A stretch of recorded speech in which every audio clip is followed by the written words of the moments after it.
이 도시의 인프라의 시설에 대한 의존력이 더 커지거든요. 그러면 그런 곳에 살 수밖에 없어요.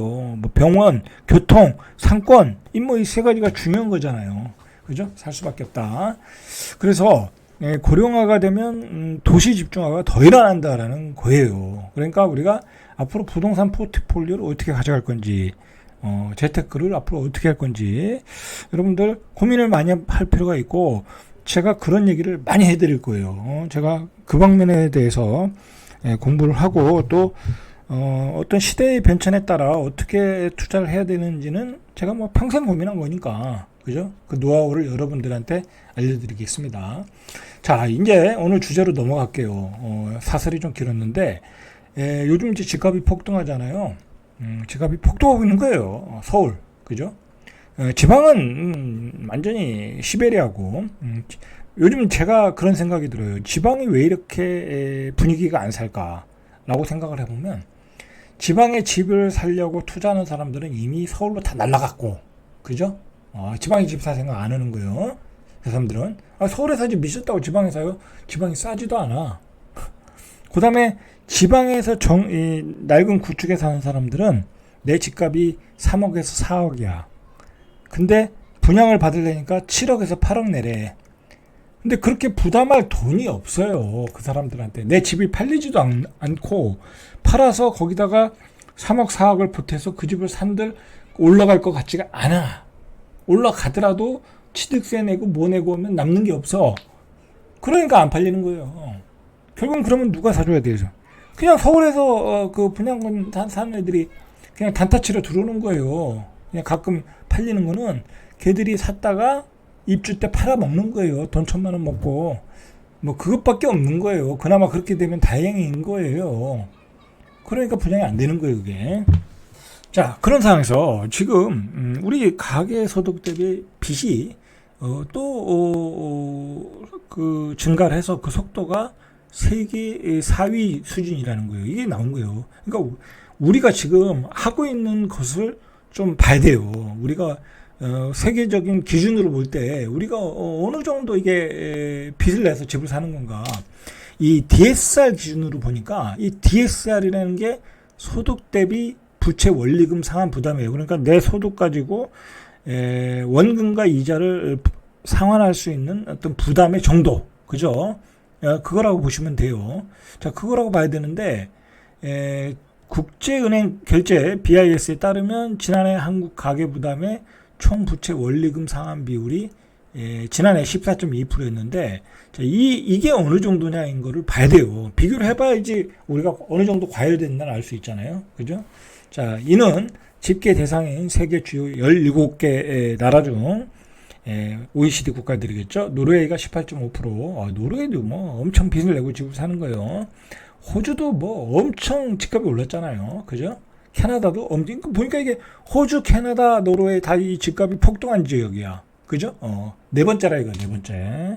네 번째로 BIS DSR 기준이 높더라. 엄청 빚을 내고 집을 사고 있더라는 거야. 자, 14점 몇 프로. 자, 이 보면 스웨덴이 12.8%. 스웨덴도 집값이 비싸죠. 네덜란드 12.4%. 자, 그 집값이 비싸다고는 영국이 8.7%. 그죠? 미국이 7.6%. 일본도 7.5%. 자, 우리의 2배예요, 지금. 한국은 소득 대비 빚 상환 부담이 늘어나는 속도 역시 주요국 중 네 번째로 빨랐다. 그러니까 지금 그 늘어나는 DSR이 늘어나는 속도도 네 번째로 빨랐다라는 거죠. 지난해 한국의 DSR은 14.4%였는데 0.8%가 상승했는데, 자, 호주가 3.3%, 노르웨이가 3포인트, 캐나다 1포인트, 그 다음에 우리나라였다는 거예요. 그러니까 지금 우리는 엄청나게 빚을 내서 집을 사고 있는 거예요. 오버슈팅 하고 있는 거예요. 왜냐면 집값이 오른다니까. 그죠? 집값이 오른다니까. 자, 근데 그것은 정부가 그걸 부추기는데 원인이 분명히 있어요. 아니 뭐 정부에서 막으면 그만이죠. 그죠? 대출을 이제 차단하겠다, 좀 강하게 규제를 하겠다고 하는데 오히려 더 풀어졌어. 왜냐면 막 주택 경기 살리려고. 정부 입장에서는 세금이 들어와야 되니까, 그죠? 뭐 집도 많이 팔려서 취득세, 양도소득세 들어와야 되니까 세수의 많은 부분이 양도소득세, 취득세거든요. 뭐 취득세라는 게 아파트만 져서 나오는 게 아니잖아요. 그죠? 건물 지면 취득세가 나오는 거고. 국가는 중요한 게 세금이에요. 다른 거 좀 없어요. 뭐, 일반 국민들이 빚을 내서 집을 사건 말건 관심 없어요, 여러분들. 국가는 오직 세금이 중요한 거야. 그죠? 세금 안 들어오면 걔들 자기들 월급도 못 가져가고, 그 다음에 국가를 운영할 수 없잖아요. 그죠? 그러면서 은행에 돈은 많아. 그죠? 왜냐면 기업들이 대출을 못 해가니까. 그러니까 기업과 정부가 이제 기획을 해가지고 만든 게 바로 신생아 특례 대출이다. 그래서 5개월 만에 6조가 나왔다. 왜냐면 집을 안 사니까. 그죠? 집을 안 사니까 신생아 특례 대출이라는 특별 금리를 만들어서 풀었더니 그 중에 3분의 1이 경기도 가서 집을 샀더라. 이런 거예요. 경기도 가서. 자, 결국은 국토부 장관은 신생아 대출이 집값 폭등의 원인이 아니라고 하지만 신생아 대출이 집값 폭등의 시발점이 된 건 맞아요. 그죠? 맞아요. 거기서 집을 팔아서 돈을 만든 사람은 어떻게 하겠어요? 그것 가지고 마용성으로 달려갔겠죠. 그죠? 그래서 마용성의 집값이 뜬 거예요. 이렇게 뻔한 얘기를 국토부 장관은 아니라고 하니까, 지금 국토부 장관이나 좌파 때 새빨간 거짓말했던 국토부 장관이나 매한가지라는 생각이 들어요. 자, 총 23,412건 중 이게 이제 5조 8,597억 원이 나왔는데, 신생아 특례 디딤돌 대출을 받은 이 가구 중 33%는 경기도에 집을 샀다라는 거예요. 그래서 대출 신청이 5,269건, 전체 금액으로 보면 1조 6,171. 자, 경기도는 그랬고 또 인천 가서 샀겠죠. 그죠? 인천도 8.1%. 서울이 오히려 적어요. 7.7%. 서울은 9억 가지고 살 수가 없으니까. 서울에서 9억 가지고 살 집이 별로 없어요. 그죠? 이렇게 서울, 경기도, 인천, 그죠? 41%, 거의 50% 이상이 집을 산 거예요. 50% 이상의 집을 산 거야. 자, 비수도권에서는 대구, 부산, 이런 지역에서 한 1,000건을 넘었다라는 거죠. 자, 이렇게 집값이 뛰니까, 요즘 집값이 많이 뛰는 지역 중에 하나가 이제 일기 신도시의 선도지구 지역이죠. 집값이 뛰니까, 이제 정부 입장에서는 거래가 활발하게 되기를 바랬죠. 바랬는데, 그 경기도지사가 토지거래 허가 구역으로 지정을 했어요. 경기도지사 입장에서 이게 토지거래 허가 구역을 지정할 수 있는 권리가요.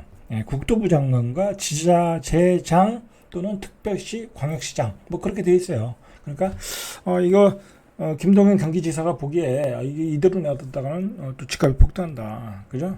왜냐면 옛날 좌파 정부가 집값을 띄워가지고 정권에서 쫓겨났잖아요. 그러면 또 경기도 집값이 또 뛰어.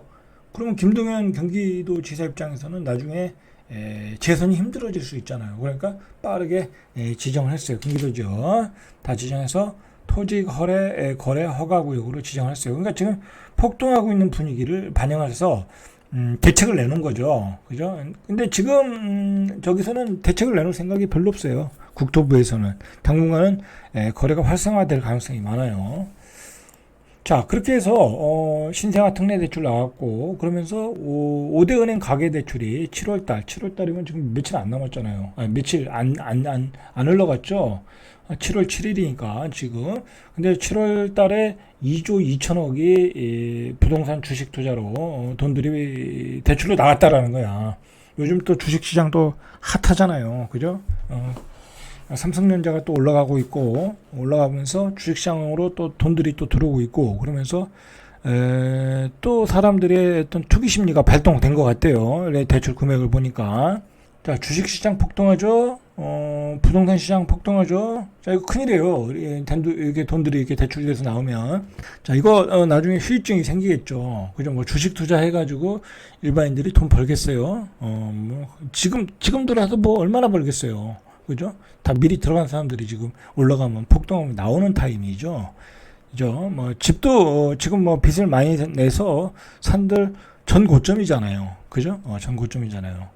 자, 6월 말과 비교해 보니까 4영업일 만에 2조 1천억. 아이고, 그러면은 이런 상태로라면 7월 달에는 한 10조 정도 증가한다라는 거잖아요. 자, 6월달 한 달 새에 5조 3천억 나갔으니까 이게 2년 11개월 만에 가장 큰 폭으로 뛰었다고 그러거든요. 그러면 7월달에 10조가 나가. 그러면 시장은 과열이겠죠. 지금 6월달 통계가 안 나왔는데 6월달 거래량이 안 나왔는데 꽤 많이 나올 거거든요. 그러면 7월달에도 더 많이 나온다는 거야.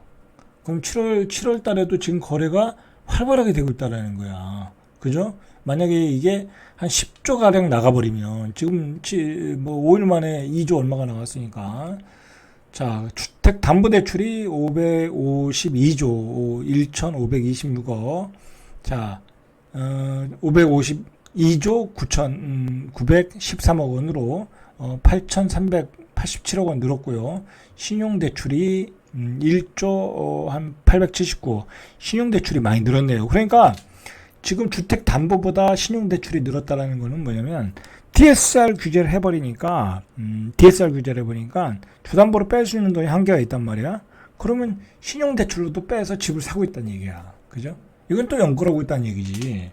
그죠? 이건 또 연끌하고 있다. 그렇게 보시면 돼요. 자, 정부가 고민은 되겠죠. 근데 정부는 그렇다고 뭐 이거 말릴 생각 없어요. 그죠? 왜냐면 은행에 돈이 그냥 남아 도니까. 그죠? 은행에 돈이 모자른 게 아니잖아요. 은행에 돈이 남아 돌아가요. 지금 뭐 기업 대출을 못 해주니까. 그러니까 은행 입장에서도 땡큐고 뭐 정부 입장에서도 뭐 부동산 경기 살려서 뭐 집을 사서 부동산 경기 살리겠다는데 빚은 뭐 알아서 갚겠지 하고 이대로 흘러가는 거예요. 이대로. 자, 이런 분위기로 가고 있다. 이런 그 대출의 배경에는 증시의 화랑장도 있다. 여러분들 지금 이제 삼성전자와 뭐 엔비디아 뭐 그런 데 지금 많이 투자하고 있잖아요. 엔비디아는 요즘 좀 떨어졌죠. 저 개인적으로는 엔비디아는 이제 거의 다 왔다고 봐요. 거의 다 왔다. 웬만하면 이익 실현하는 게 좋다고 봐요. 왜냐면 뭐 젠슨왕이 팔았잖아. 내부자가 팔고 있는데. 그죠? 뭐, 그 회사의 내부자만큼 그 주식을 잘하는 사람이 누가 있냐고. 저는 가능한 한, 엔비디아는 이익 실현해라. 그러나, 나스닥은 지금 18,000 얼마지만, 거의 뭐 2만까지는 가지 않겠냐. 저는 그렇게 봐요. 나스닥은 한 2만까지는 간다고 봐요. 과열 구간이라고 해도. 그러나, 엔비디아는 이익 실현해야 된다. 뭐 그렇게 봐요. 그리고 삼성전자는 한 8월까지는 가지 않을까, 최소한. 뭐 8월 달에 HBM 또 주식 뭐 그것도 발표가 나올 수도 있고, 엔비디아에 납품하는 거. 그런 게 나올 수도 있으니까 8월까지는 트레이딩 구간으로 사다 팔았다 하시면 될 것 같다. 그게 뭐 10만 원이 갈지 10만 원이 넘을지 모르지만 어쨌든 그때까지는 그 주식을 가지고 거래하는 게 좋다. 저도 그렇게 할 거예요. 자, 어쨌든 지금은 이 시장의 어떤 이 유동성, 그죠? 유동성, 주식을 파는 돈. 그저께 삼성전자가 엄청나게 오르면서 한 이틀 동안 한 2%씩 막 오르면서 사실 뭐 많이 오른 것도 아닌데 하루 만에 87,000원인가 나왔는데 2천 얼마 올라서 2조인가 넘게 나왔어요. 그 개인들이 물렸던 거 다 파는 거거든요. 뭐, 한 3년, 5년 물렸다가 본전 오니까 얼마나 감격스럽겠어. 그죠? 저라도 팔아요. 어쩔 수 없어, 그건. 심리상. 더 가더라도 그건 어쩔 수 없는 거야. 그거 팔았어. 그럼 하루에, 2,500원씩 오르면 하루에 삼성전자에서 2조씩 나오는 거야. 자, 그러면 그 판돌이 어디로 가겠어요? 또 주식시장으로 가겠어요? 주식시장으로 안 가죠. 뒤도 안 돌아보고 나올 가능성이 있어요. 그럼 어디로 가겠어요? 바로 이런 부동산 시장으로 들어오는 거예요. 시장이 좋다고 하니까. 그래서 이런 마용성 이런 지역을 사는데 보태고 있을 가능성이 많아요. 그죠? 그러니까 지금 부동산 시장이 걱정스러운 게 뭐냐면 이 하루에 2조씩 팔아가지고 예를 들어 앞으로 계속 판다. 삼성전자가 계속 올라가. 뭐 주식이 또 계속 올라가. 그럼 개인들이 계속 팔 거 아니야. 그러면 돈들이 몇십 조가 나오면 뭐 그동안 판 것도 있으니까 그 돈들이 부동산 시장으로 들어올 수 있어요. 그러면서 부동산 시장에 커다란 거품이 한번 만들어질 수는 있어요. 서울 수도권을 중심으로. 그래서 만약에 커다란 거품이 만들어졌다. 그러면 그건 위에다 패고 나올 타임이죠. 그죠? 그렇게 보셔야 돼요. 자, 그거는 염두에 두시고 앞으로 대처를 하시면 될 것 같아요. 자, 오늘은 여기까지 이상 절대값TV의 명품 PD 한 PD였습니다.